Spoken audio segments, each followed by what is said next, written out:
Hello दोस्तों, मेरा नाम है कुलदीप रावल और स्वागत है आप सभी का एक न्यू वीडियो में। दोस्तों, जैसा कि आप सभी जानते हैं कि आरआरबी ग्रुप डी की एग्जामिनेशन लगभग आने वाली है। तो हमारे पास बहुत ही कम समय बचा है, तो क्यों ना इस कम समय में हम वही टॉपिक पढ़ें जिससे हमारी एग्जामिनेशन में क्वेश्चन आते हैं और जिससे हम क्या कर सकते हैं, अच्छे मार्क्स अचीव कर सकते हैं। दोस्तों, आप सभी जानते हैं कि जो हमारी आरआरबी ग्रुप डी की एग्जामिनेशन है उसमें 20 मार्क्स का क्या आता है, जीके आता है हमारे पास। जी हाँ, तो जिसमें से हमारे पास क्या होते हैं, 5 से 6 क्वेश्चन तो हिस्ट्री से आते हैं। हमको ये अगर 5 से 6 नंबर पक्के करने हैं तो हमको इस लास्ट टाइम में वही पढ़ना पड़ेगा जो कि हमारे एग्जाम में पूछा जाता है। हमको फालतू की चीज़ें नहीं पढ़नी, हमको नॉलेज नहीं लेना है, हमको एग्जाम में सिलेक्ट होना है। तो हमको एग्जाम में सिलेक्ट होना तो हम वही पढ़ेंगे जो कि हमारे एग्जाम में आएगा। तो जी हाँ दोस्तों, मैंने यहाँ पर जो है बिल्कुल ही शॉर्ट नोट्स तैयार किए, एग्ज़ाम स्पेसिफिक बिल्कुल मॉडिफाइड नोट्स तैयार किए जो कि आपकी एग्जामिनेशन में पूछा जाता है।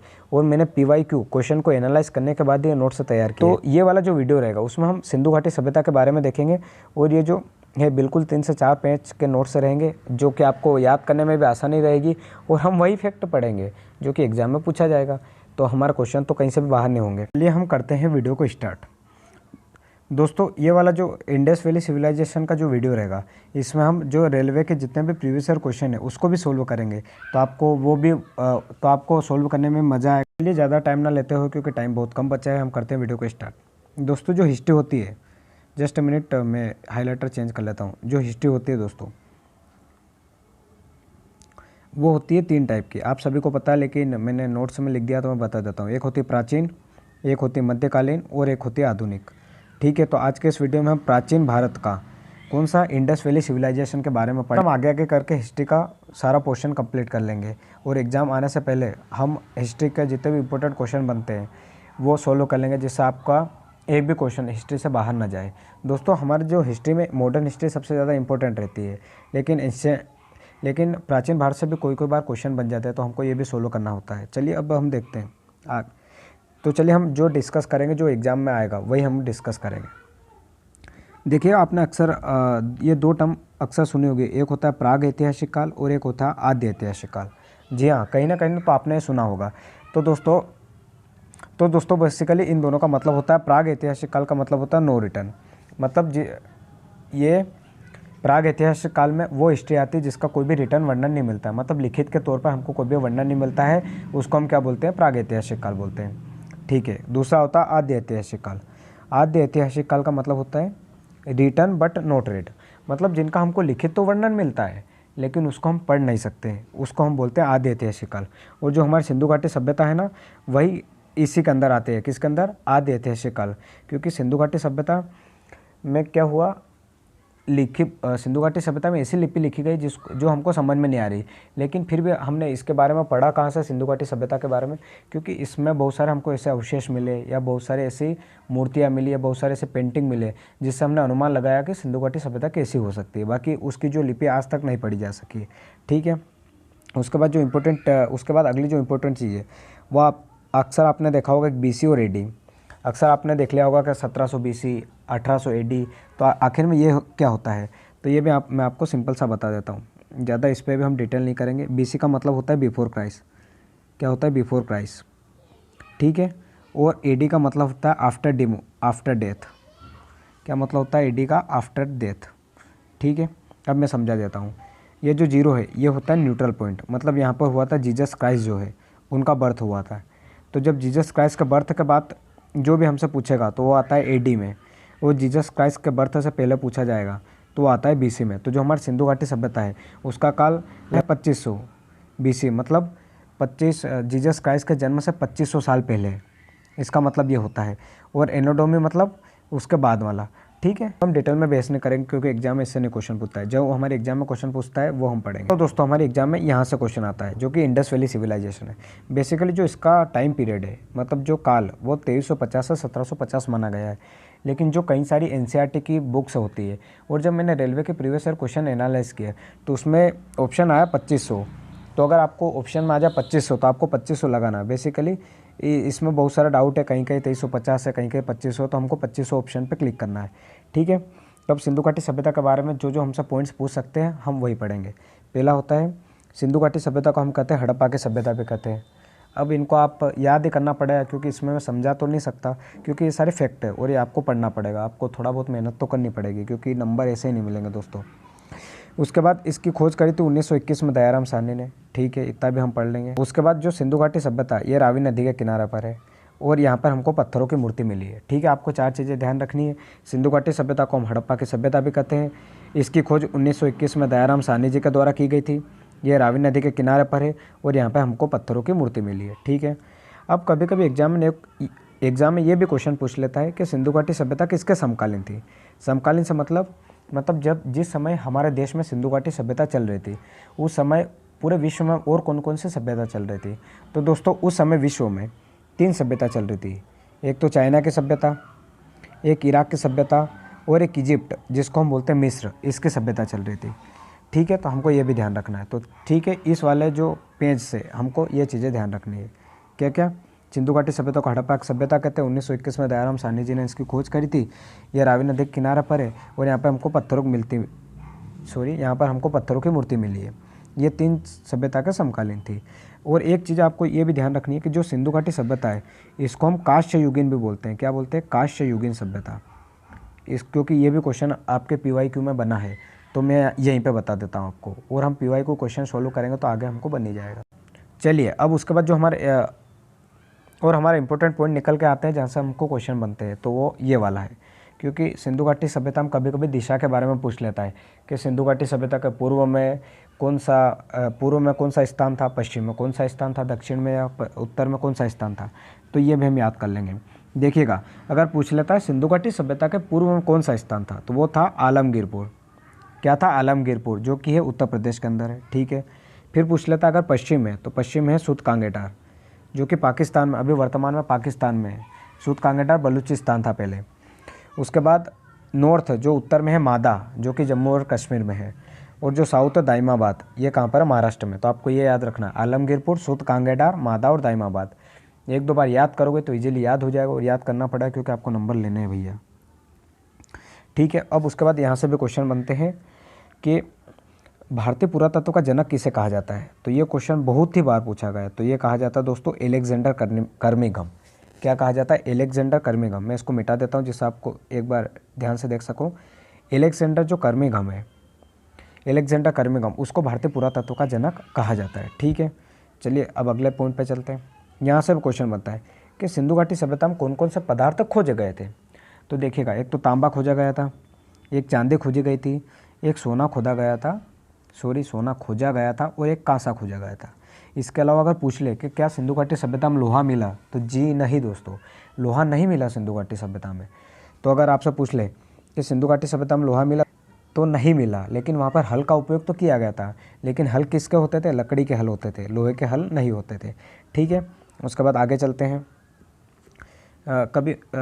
आपको लग रहा होगा मेरी स्पीड ज़्यादा है, लेकिन दोस्तों हम शॉर्ट नोट से है तो फैक्ट है बिल्कुल ये। तो अब इसमें मैं समझा भी नहीं सकता आपको, यही फैक्ट आपको याद नहीं करने पड़ेंगे अपने हिसाब से, ठीक है। उसके बाद अब सिंधु घाटी सभ्यता में एक स्थान आता है, वो आता है मोहनजोदाड़ो। क्या आता है? मोहनजोदाड़ो। यह बहुत ही इंपॉर्टेंट स्थान है, क्योंकि दोस्तों ये सिंधु घाटी सभ्यता का एक ऐसा शहर है जिसको कहा जाता है मृतकों का टीला। एग्जाम में यह बहुत बार क्वेश्चन पूछा गया कि मृतकों का टीला किसको कहा जाता है, तो वो कहा जाता है मोहनजोदाड़ो को, ठीक है। मोहनजोदाड़ो के बारे में क्या क्या चीज़ें याद रखनी हमको।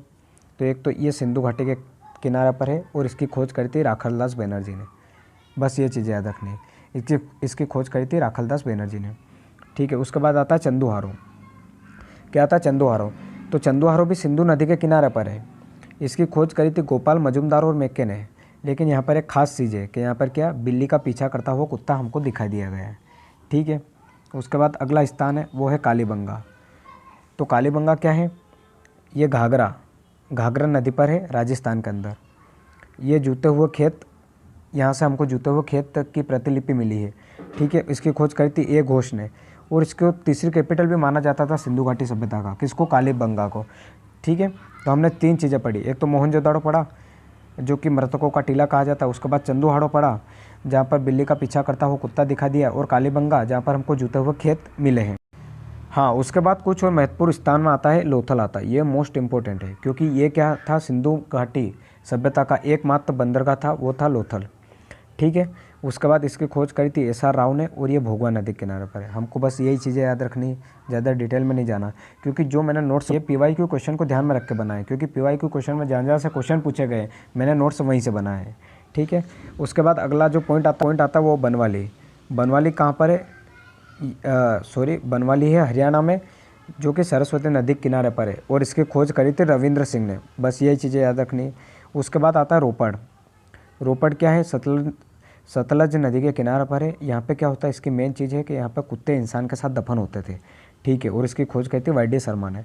अगर आप खोजकर्ता का नाम ध्यान नहीं रख सके तो कोई बात नहीं, लेकिन थोड़ा बहुत आपको ध्यान रखना है कि क्या क्या होता है। बेसिकली क्वेश्चन कभी कभी पूछ लेता है। उसके बाद धोलावीरा है। धोलावीरा क्या थी? सबसे बड़ी साइट थी सिंधु घाटी सभ्यता की। जब तक क्या होता, राखी गढ़ी की खोज नहीं होती, लेकिन जब राखी गढ़ी की खोज हो गई तो धोलावीरा सबसे बड़ी साइट नहीं थी। ठीक है, राखी गढ़ी खोज के पहले धोलावीरा साइट थी, लेकिन अब नहीं है। उसके बाद ये है गुजरात में, लूनी नदी के किनारे पर है और इसकी खोज करी थी JP जोशी और रविंद्र सिंह बिष्ट ने। शायद आपको याद नहीं हुए होंगे कि किसकी खोज किसने करी, लेकिन आपको एक बार इसको लिख लेते हैं। फैक्ट है, क्योंकि आपको याद करना पड़ेगा, क्योंकि इसमें मैं कुछ समझाने लायक नहीं था, क्योंकि हमको थ्योरी नहीं पढ़नी, हमको वही फैक्ट पढ़ने जो एग्जाम में पूछे जाते हैं। ठीक है, तो चलिए हम लगाते हैं क्वेश्चन आंसर और देखते हैं कि हमने पढ़ा उसमें से क्वेश्चन हमसे बन रहे हैं नहीं बन रहे हैं। दोस्तों, सिंधु घाटी सभ्यता के जो रेलवे के जितने प्रीवियस ईयर क्वेश्चन हुए उसमें 10 से 12 क्वेश्चन पूछे गए। तो आइए हम एक एक करके उन क्वेश्चन को लगा लेते हैं, उसके बाद वीडियो को एंड करते हैं। ठीक है, तो मैं इसको कर लेता हूँ जूम। ठीक है, हाँ, हमारा पहला क्वेश्चन है धोलावीरा, जो कि मैंने पढ़ा है अभी आपको। एक पुरातात्विक स्थान है, किस समय अवधि से जुड़ा हुआ है? ठीक है, मैंने जहाँ अभी आपको पढ़ा ना, ये धोलावीरा कहाँ गया? ये धोलावीरा। तो ये क्या था? किस सभ्यता से जुड़ा हुआ है? बेसिकली किस समयावधि से जुड़ा हुआ है, ये पूछा है। तो हम सभी जानते हैं कि धोलावीरा जो है वो सिंधु घाटी सभ्यता से जुड़ा हुआ है। तो पहला क्वेश्चन ईजिली हो गया। अगला क्वेश्चन है, इसको भी जूम कर लेता हूँ मैं। क्वेश्चन है, सिंधु घाटी सभ्यता के लोग की पूजा करते थे। हाँ, ये मैं आपको बताना भूल गया था। तो दोस्तों, सिंधु घाटी जो है वो सिंधु घाटी सभ्यता के जो लोग हैं वो किस किस की पूजा करते थे, तो वो मैं बता देता हूँ। वो भगवान शिव की पूजा करते थे, क्योंकि हमको ऐसा अवशेष मिले जिससे हमको पता चला कि सिंधु घाटी के लोग शिव की पूजा करते थे।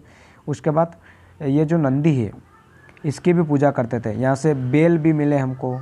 उसके बाद ये देवी की भी पूजा करते थे।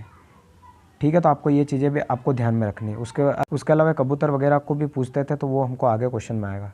तो ठीक है, हमसे क्वेश्चन में पूछा गया है, क्या पूछा गया? सिंधु घाटी सभ्यता लोग किसकी पूजा करते थे? तो वो पशुपति। पशुपति किसका?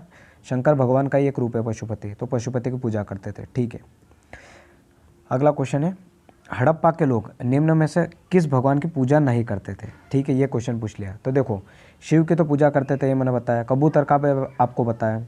और दोस्तों, वो स्वास्तिक की भी पूजा करते थे, लेकिन जो भगवान विष्णु है उनकी सिंधु घाटी सभ्यता के लोग पूजा नहीं करते थे। तो आपको ये चीज़ें भी ध्यान रखनी है। मैं बताना भूल गया था उधर, लेकिन आपको PYQ क्वेश्चन देख लोगे तो आपको क्लियर हो जाएगा कि क्वेश्चन कौन कौन से पूछे जाते हैं।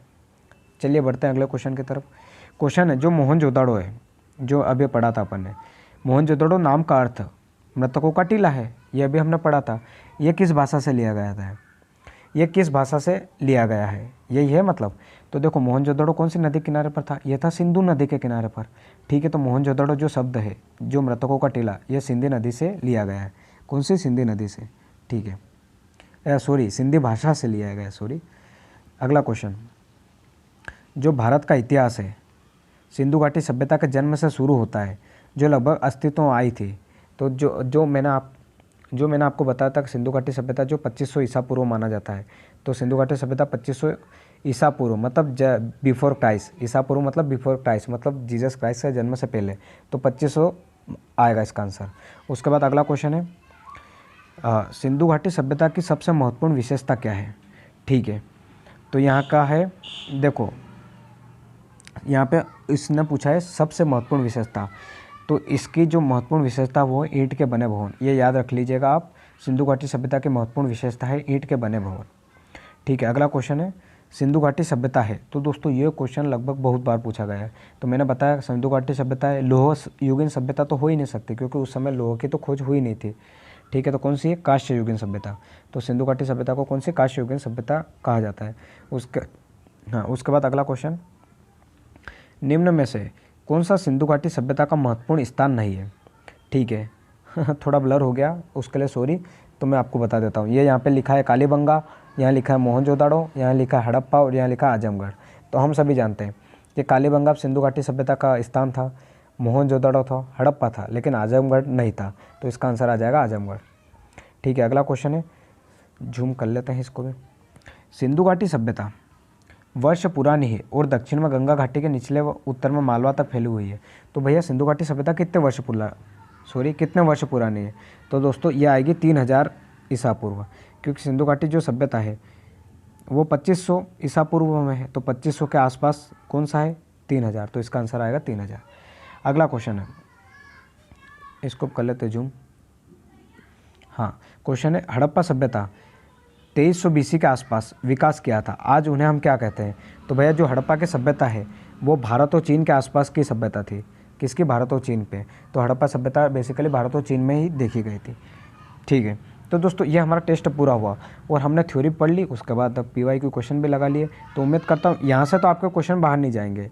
तो होप सो आपको ये वीडियो अच्छा लगा हो और मेरे नोट्स आपको पसंद आए हो। अगर नोट्स पसंद आते हैं तो इस वीडियो को लाइक कीजिएगा और अपने दोस्तों के साथ भी शेयर कीजिएगा। उसके बाद हम आने वाले वीडियो में हम वैदिक सभ्यता, उसके बाद बुद्धिज्म, जैनिज्म और उसके बाद पूरी हिस्ट्री को ख़त्म करेंगे। तो तब तक के लिए गुड बाय, मिलते हैं नेक्स्ट वीडियो। पसंद आता है दोस्तों के साथ शेयर कीजिए और दोस्तों ये इनको पढ़ लीजिएगा क्योंकि यही इंपॉर्टेंट है। ठीक है, गुड बाय, तब तक के लिए अपना ध्यान रखिएगा, मिलते हैं नेक्स्ट वीडियो में, गुड बाय।